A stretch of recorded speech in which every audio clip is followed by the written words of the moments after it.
with, right? Mm-hmm. And here's this woman. She's 21, I would love to do Torah and talks she with her. needs a chance to clear her name. Exactly. You know? Invite her in here. If I could find contact info for her, I would. And tell her that, we both are UCLA alum, right? We got a sympathetic ear. We got a sympathetic ear. I used to hear all the time, and that UCLA is the University of Caucasians lost among Asians. Mm-hmm. I've said that many times, right? We get it. We understand where she's coming from, and we could put her here, and talk to her. Let her feel out her poli sci. Is she Jewish? No, she's not Jewish. I don't know Blonde if she's Jewish. Bimbo.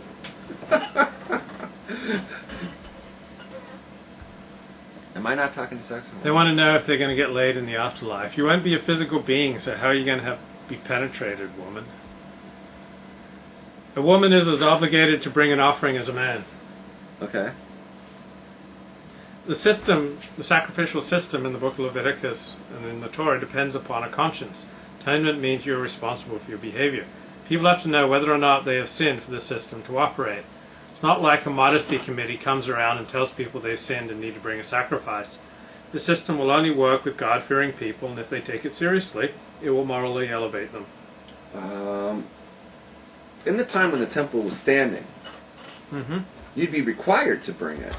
Well, but how would they know? Because many of the sins could only be known by the person who committed them. Because they were in their head, like they. Right, because they wouldn't be forgiven by God. Right. Right. That's a good point. Okay. All right. Okay. I'm wise to it. There are many different types of unintentional sins. This system distinguishes between sins of ignorance and sins of inadvertence. Yes, there's like we say there's different things, different levels of committing an avera. There's something b'mezid, you know what that is? That's like with intention, right? You're responsible. There's shogeg, which wasn't intentional, and then there's an oinus, which was an accident. Right. So it's like 3 degrees. Like you could do something b'shogeg. How would shogeg work? You either didn't know that what you're doing was an avera, or you didn't intend to do an avera. You didn't know that was an avera. Right. So I'll give you an instance. Like you turn on the light on Shabbos, right? You intentionally turned the light on, but you didn't know it was Shabbos. Right. Or you knew it was Shabbos, but you didn't know that turning a light on Shabbos is a problem. So that's shogeg. If you knew that turning on the light is a problem of Shabbos, and you knew it was Shabbos, and you flipped the light, that's mazid. But what if you bang into the light switch and you flip it? Right. Or you flip the light switch because you think it does nothing. I don't know. Right? Then that's called an oinus. It's like you didn't do anything. It's like it never happened.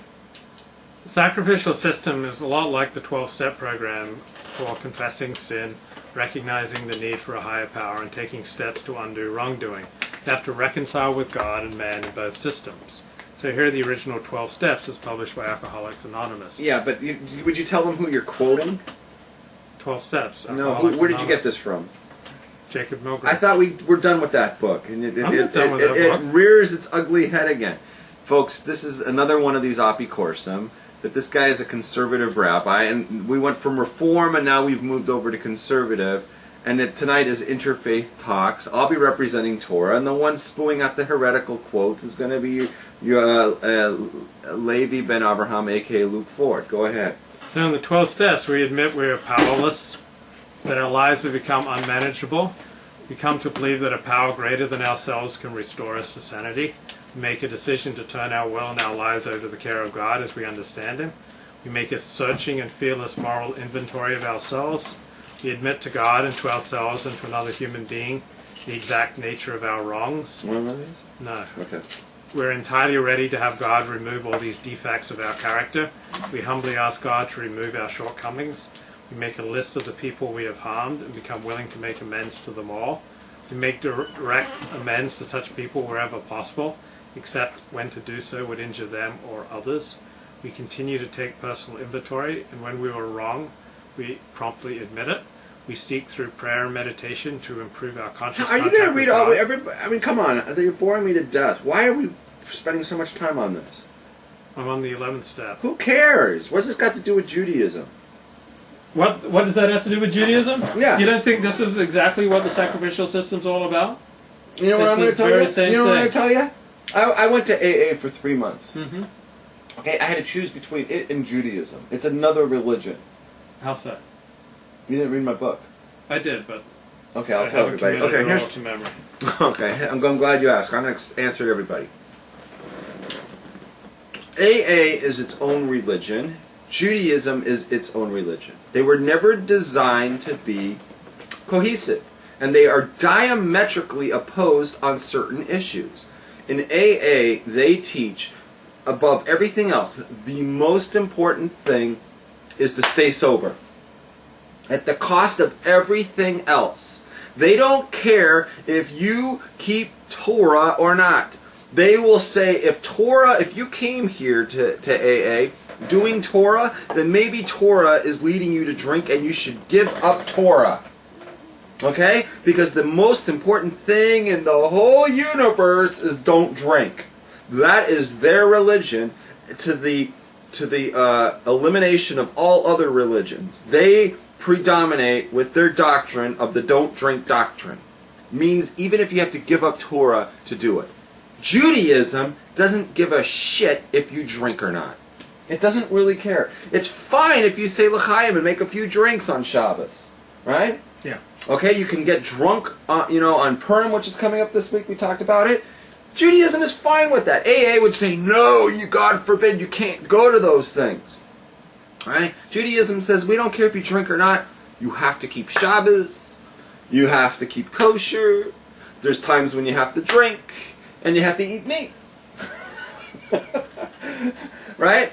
And don't, and don't bang these 20-year-old bimbos at UCLA, right? Right? AA says, I don't care if you bang 20-year-old bimbos or not.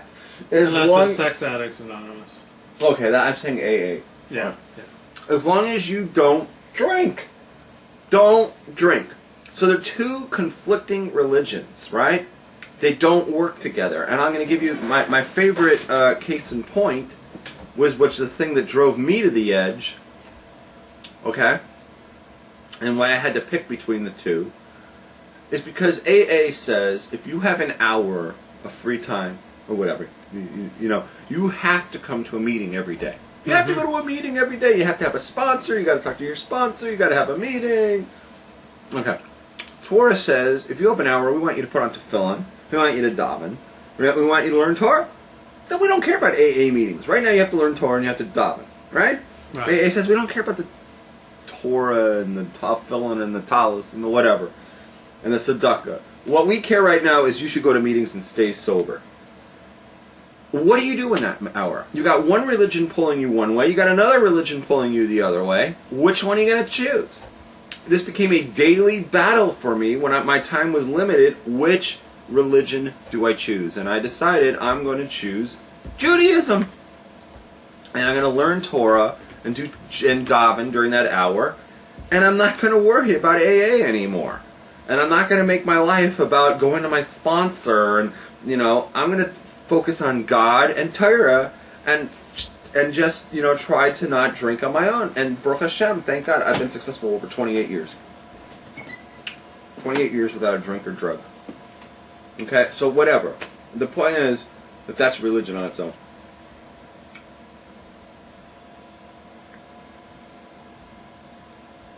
Is there any questions we missed so far? That's what I'm looking for. So the same woman, Sylvia, keeps asking the same question over and over again. Sylvia's cool. We like her. If I have no kids and die young, okay, am I screwed in the afterlife? No. No, I think you misunderstood what I was talking about.